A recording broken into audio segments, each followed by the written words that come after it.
Hi friends, வணக்கம் and welcome to சிட்டியா kitchen. இன்றைக்கி நம்ம கிச்சனில் ஓட்ஸ் கட்லெட் செய்ய போகிறேன்.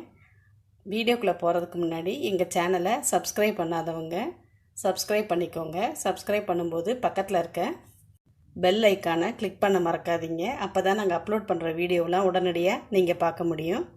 வாங்க இப்போ நம்ம செய்ய ஆரம்பிச்சிடலாம். ஓட்ஸ் கட்லெட் செய்கிறதுக்கு ஓட்ஸ் ஒரு கப் அளவு எடுத்துக்கலாங்க. உருளைக்கிழங்கு வேக வச்சது 3 உருளைக்கிழங்கு எடுத்து மசிச்சு வச்சுருக்கேன். அதுவும் ஒரு கப் அளவு வரணும். அது மாதிரி பார்த்து எடுத்துக்குங்க. மல்லி பொடியாக கட் பண்ணது அரை கப் அளவு இருக்கட்டும். இதோட கூட 2 பச்சை மிளகாயும் இந்த அளவு இஞ்சியும் அரைச்சி நான் எடுத்துக்கிறேன். எடுத்து வச்ச எல்லா பொருளையும் சேர்த்து பிசைஞ்சுக்கலாம். ஓட்ஸை முதல்ல சேர்த்துக்கிறேன்.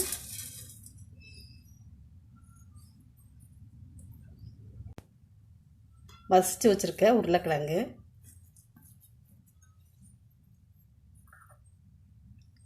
கொத்தமல்லி,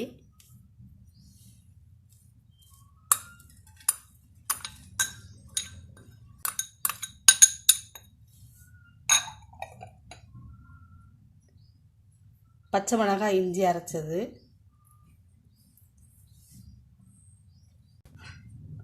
ஒரு ஸ்பூன் அளவு லெமன் ஜூஸ், தேவையான அளவு உப்பு,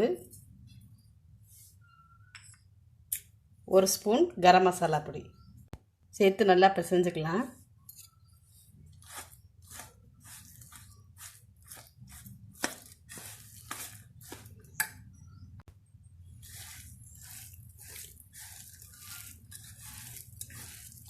ஓட்ஸு ஃபைபர் கண்டென்ட் இருக்கிறதுனால ரொம்ப உடம்புக்கு நல்லதுங்க.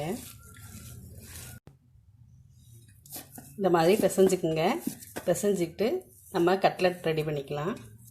இந்த அளவு மாவு எடுத்துட்டு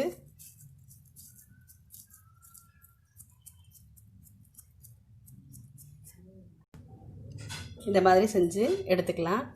வேணும்னா கொஞ்சம் பெருசாக கூட நீங்கள் செஞ்சுக்கலாம். கொஞ்சமாக கையில் எண்ணெய் தடவிட்டிங்கன்னா ரொம்ப கையில் ஒட்டாது. இந்த மாதிரி எடுத்துக்கிறேன். கட்லெட்லாம் ரெடி பண்ணி எடுத்துக்கிட்டேங்க. நான் எடுத்திருந்த ஒரு கப் ஓட்ஸுக்கு 10 கட்லெட் வருது. தவாவில் கொஞ்சம் எண்ணெய் சேர்த்துக்கலாம். டீப் ஃப்ரை பண்ண போகிறது இல்லைங்க, தவாவில் தான் நான் சுட்டு எடுக்க போகிறேன்.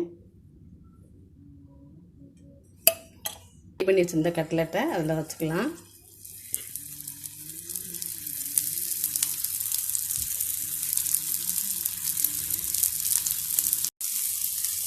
சுற்றி கொஞ்சம் எண்ணெய் ஊற்றிக்கிறேன். மீடியம் ஃப்ளேமில் வச்சுக்கோங்க. அப்போ தான் ஒரே லெவலாக வெந்து வரும், இல்லாட்டி கருகிடும்.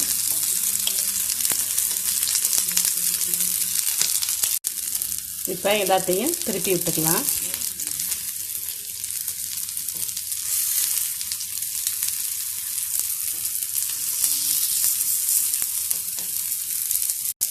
எல்லா கட்லெட்டையும் திருப்பி விட்டதுக்கப்புறம் கொஞ்சமாக அதில் எண்ணெய் சேர்த்துக்கலாம்.